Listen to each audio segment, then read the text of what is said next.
that correctly, Granny. I got him running. Running where? Ooh, into town, back, uphill, downhill, around the golf pasture. What you trying to do to that boy? This morning you had him swimming up and down the cement pond like he was chasing a catfish. I'm just testing him, Granny. See, he thinks he's got a hankering to go courting. Courting? Yep. Jethro? Yep. Ah, what girl is he hankering to court? Well, I don't think he's got a girl yet. He's just got the hankering. That young'un ain't ready for courting. Maybe he is, maybe he ain't. That's why I'm running him and swimming him. I figured to dull his edge a mite. Then if he still feels like chopping wood, he's ready. Yonder he comes. He don't look tired to me. Me neither. I don't think he's going to be able to stop.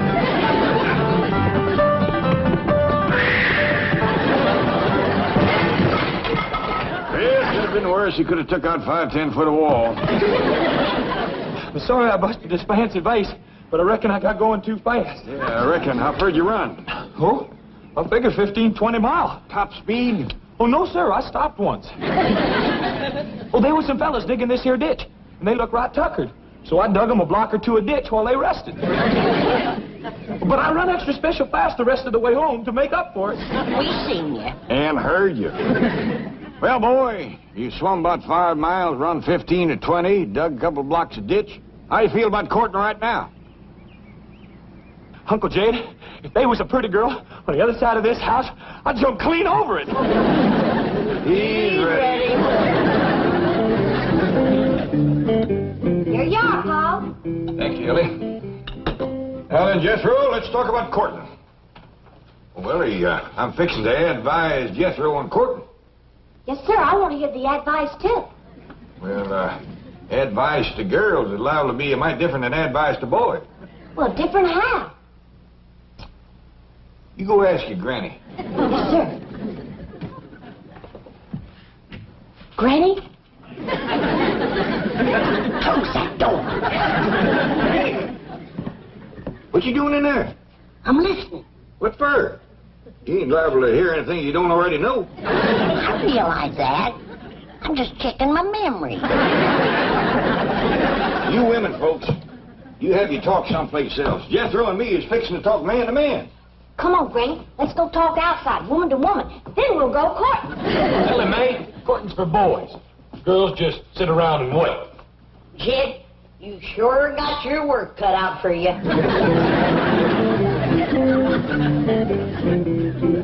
Now then, Jethro, how much do you know about courting? Well, it's kind of simple.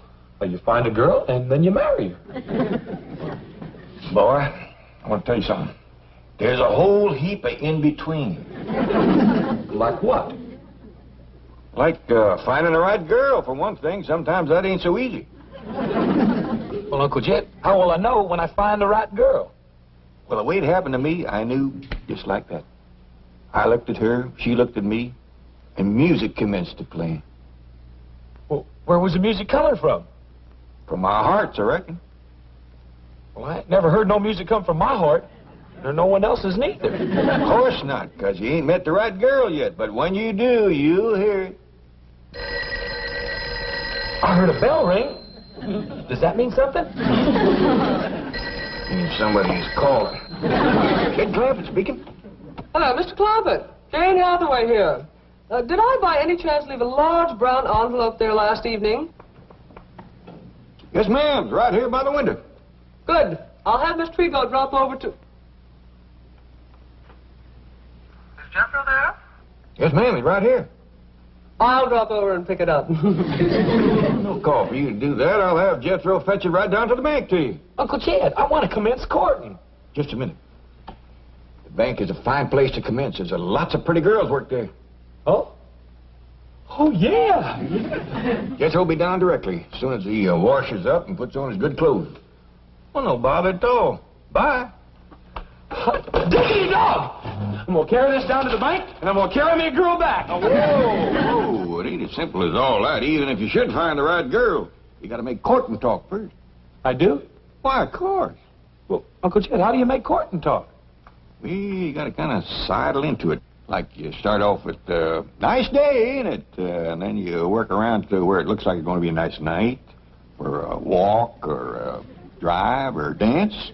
And, of course, along the way, you got to throw in a couple of, my, ain't you pretties, and get your dandy dancer.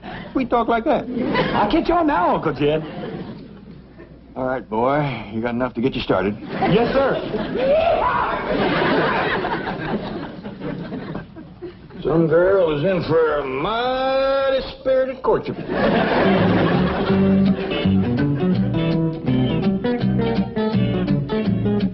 Oh, now then, type up a business expense voucher for last night's dinner conference. Food, $150. Beverage, $200. Entertainment, $15. Entertainment at a business dinner? Guest speaker. Gave a very interesting demonstration of the 27.5% depletion allowance benefits. I'd better make a note of his name. Of course. C.D. Laverne. Laverne C.D. That's right. Now, take a letter to, Excuse me, I'm sorry, but there's a Chickadee Laverne who insists on seeing Mr. Drysdale. Chickadee? What? You tell old Chick I'll call him from the club. Call me nothing. You promised me cash on a barrelhead for the show I did last night. You are C.D. Laverne? Just call me Chickadee. That was a very interesting demonstration of depletion allowance benefits, Miss Laverne. Thank you. I do this dance where I take off everything except 27.5%.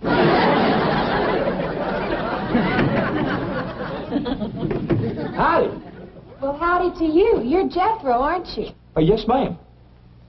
You hear any music? No, should I? Well, yeah. I should, too, but I don't, darn it. Well, if you'll wait, I'll hum something for you. What do you say, Chief?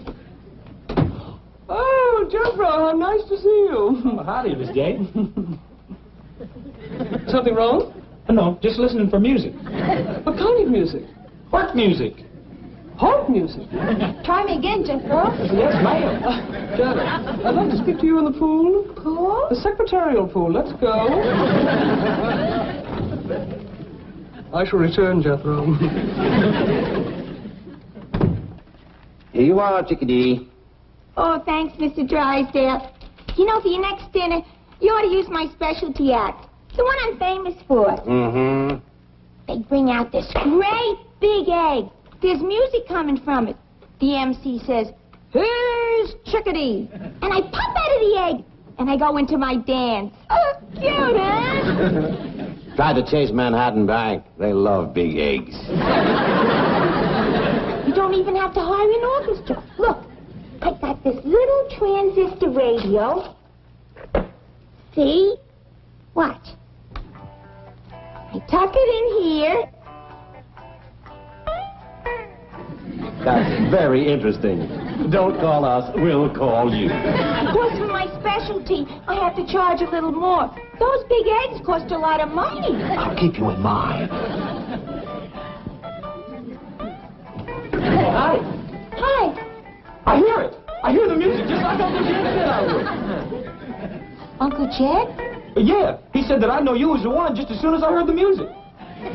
Oh, he caught my egg. Come on, let's go. Wait a minute, don't rush me. Oh, I forgot. It's a nice day, ain't it? I mean, it's going to be a nice night for a stroll, a drive, or a dance. I mean, you sure are pretty. And I bet you're a dandy dancer and lots of sweet talk like that. Come on, let's go.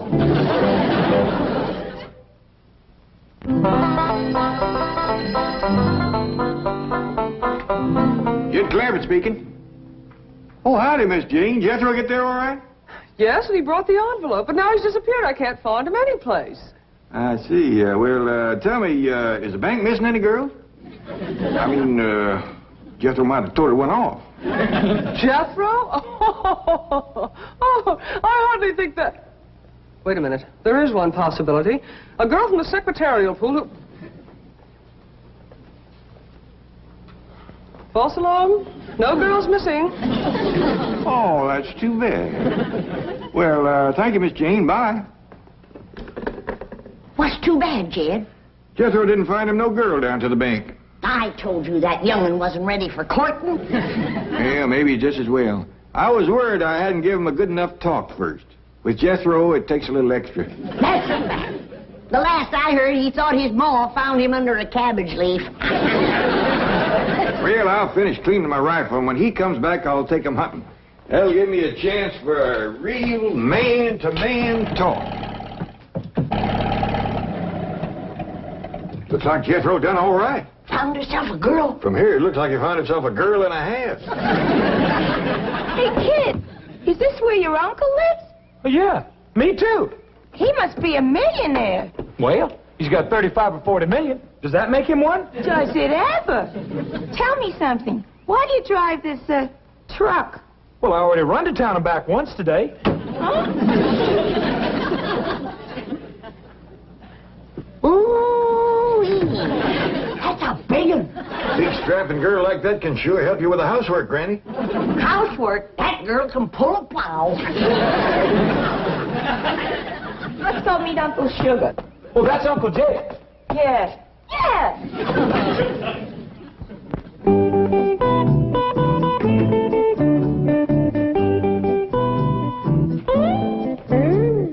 Gee, I finally made it. A private engagement in a big Beverly Hills mansion. Oh, hey, hold on. You're not engaged yet. That's right. Where's your uncle? Hey, Uncle Jed, I done found her. Come see. Here she is, Grant. Jethro, stop your bell and Louisa coming. Here she is. I heard the music, just like you said I would, Uncle Jed. The girl, the one and only, Miss, I don't know your name. Laverne. Chickadee Laverne. Howdy there, Miss Laverne, Chickadee Laverne. This here is Granny. Howdy. Howdy. You people live here? You own this mansion? Yes, ma'am. They found oil on our place back home, so we moved out here. Oh, you're one of those oil millionaires. I played all over Oklahoma and Texas. You don't say. Well, this here's my daughter, Allie Mae. Howdy. Honey, I don't want to worry you, but your fur piece is moving. The dearest possum. Allie Mae, take them critters outside. I told you again and again, the house is no place for them. Yes, sir, Paul. Well, when's the engagement? Tonight? Tomorrow night? I'm ready. Me too. Now, maybe we better get better acquainted before we start talking engagement. Why don't we all sashay out to the kitchen? Oh, come on, Miss Chickadee. I'll take you. Well, what do you women folk think of her? Well, don't you think she's a little bit too old to marry up with Jethro, Pop? Of course she is. That kind of worried me, too, especially her talking about playing all over Oklahoma and Texas. Take a heap of years just to do that. She's about the right age for you, Jed. Granny. Yeah, why don't you marry up with her, Paul? Then I could have me a mom. You hush that kind of talk to both of you. She's Jethro's woman. He found her. According to what he told me, it was true love, too. He heard their hearts making music and everything. I still say she's too old for Jethro. Well, you can't tell about city women, Granny. I've seen old ones that look young and young ones that look old. Well, I'll just go and ask her how old she is. Now, wait, Ellie. If we're going to find out Miss Chickadee's age, we got to do it in a kind of roundabout way. I don't want her embarrassed now. You leave it to me, Jed. Come on. What a kitchen. Oh, yes, ma'am. This here is my favorite room in the whole house, because this is where Granny keeps the victuals. Do you like to eat victuals? I don't know. I don't believe I've ever eaten any. Well, Miss Laverne, Chickadee Laverne, how are you and Jethro getting along? Oh, just call me Chickadee. I love this mansion. And this kitchen is the end. Oh, no, there's a lot more out back. Ain't that right, Granny? Speaking of that, how old are you? Oh, Granny, that ain't hardly what I'd call roundabout. Excuse her, ma'am. Oh, that's all right. By the way, I don't want to rush you, but I'm ready to work anytime. It's going to be a thrill working in this beautiful mansion. You hear that, Granny? Jethro, I'll say this for you. You didn't pick a lazy woman. Thank you. Maybe you better get better acquainted with Granny here, because she's the one you're going to be working with. You got to be kidding. Huh? I can do anything you can do, honey. Granny's little, but she's wiry. She moves around real good. Yeah, I know, but, couldn't I work with her? Oh, sure, if you'd rather. Well, I mean, she's younger and all. She's a heap younger than you. Granny. How old are you? Granny, how about you and Ellie Mae wamping up some victuals for Miss Chickadee, and I'll show her around the outside. Can I go along with you, Uncle Jed? No, Jethro, you finish eating. You're still a growing boy. You're kidding. Well, can I come along and show her my critters? Well, we can do that later, Ellie Mae. Right now, Miss Chickadee and me got a little talking to do. Young'uns, you better clear out. Something tells me there's going to be fireworks any minute. Now, I realize that Jethro looks like a full-grown man, but he's still kind of a boy. Yeah. He's cute, though. Well, I'm glad you feel that way. He's a fine young'un. Now, I'd like to know a little more about you, Miss Chickadee. Oh, you mean about my work? Yeah, everything. Just everything right from the start. Well, I got my start in burlesque, New York. Sounds like a nice place. About how long ago was that? You don't have to be exact. I'm just trying to get a notion. Oh, about 18, 19 years ago. Is that a fact? That's when I first broke out of the egg.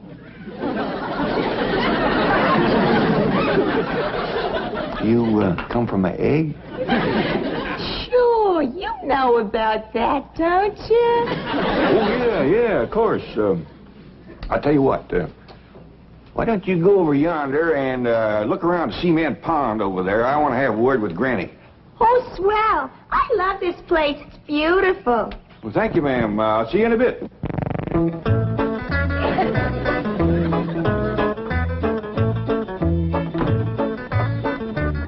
You know, Granny, maybe Miss Chickadee ain't the right woman for Jethro. Of course she ain't.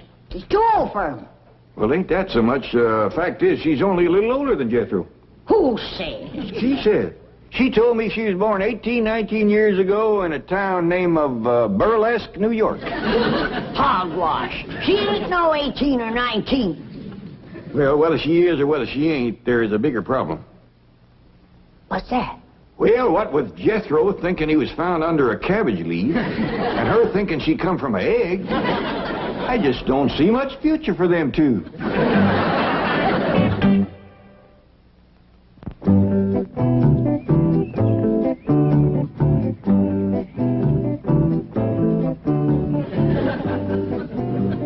Sure do appreciate you showing me how to work with you, Miss Chickadee. Glad to do it, kid.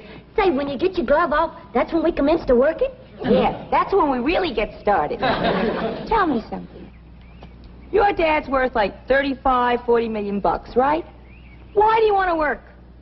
Oh, I don't mind. Besides, if I don't, Granny will want me. Yeah, I had an aunt like that. She shoved me out on the stage when I was 15. I never knew my mother. Me neither. You mean your father's a widower? Yes, ma'am. I was kind of hoping he'd marry up with you so as I could get me a mom. Really? I like you. And my critters like you, too. And when critters take a liking to folks, they's generally good and not mean or nothing. Yeah. Hey, you want me to show you what Elmer can do?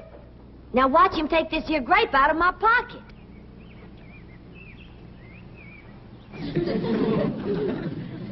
Say, he sure is clever with those little hands. Could he untie a bow?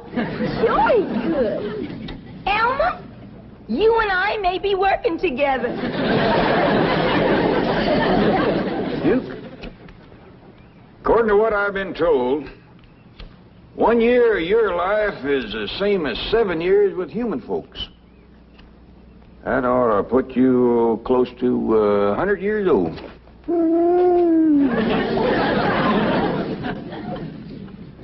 Well, I didn't aim to worry you none. It's just that if I'd lived as long as you had, I might be able to work out this vexing problem I got with Jethro and Miss Chickadee. Well, if this ain't a fine howdy-do. You sit there a whittling like you ain't got a care in the world, when your own kin is fixing to marry up with a woman old enough to be his ma. I'm studying on the problem, Granny. Well, you better study fast, 'cause as soon as Jethro is done eating, he's gonna want to commence courting.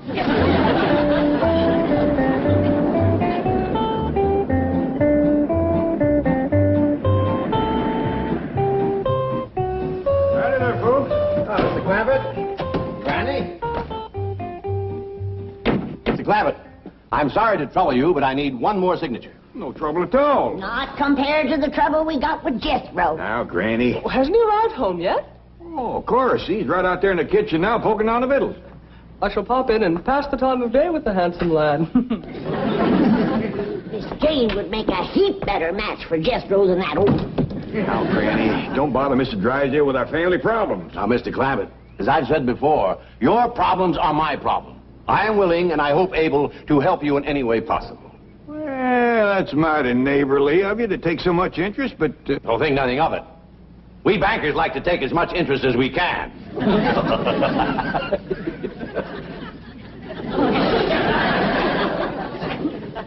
I was making a joke. Interest, banker.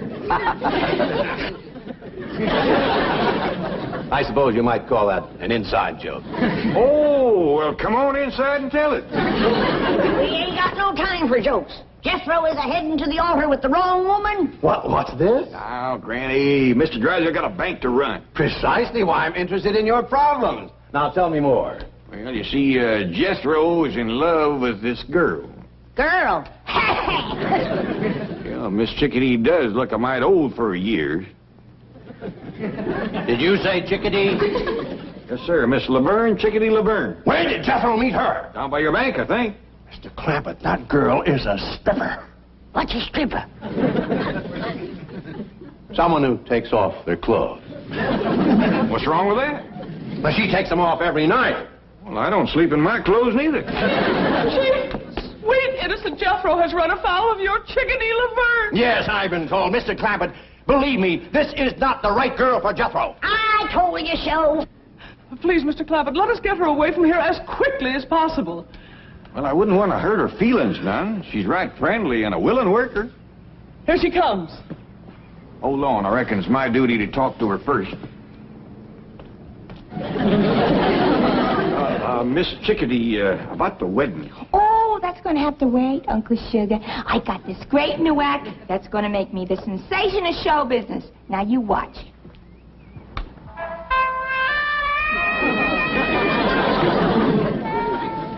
This is going to be a great act. The MC gives me a big intro. I walk through the curtains with this raccoon. Right away, he starts infesting my... Great act. Great act. Now, let's hurry down the bank, and I'll sign you up for the big convention next week.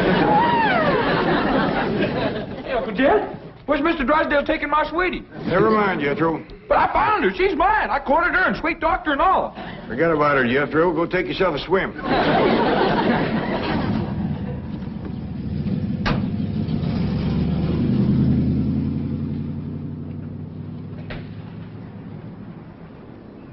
Well, we got shed of her. That's a blessing.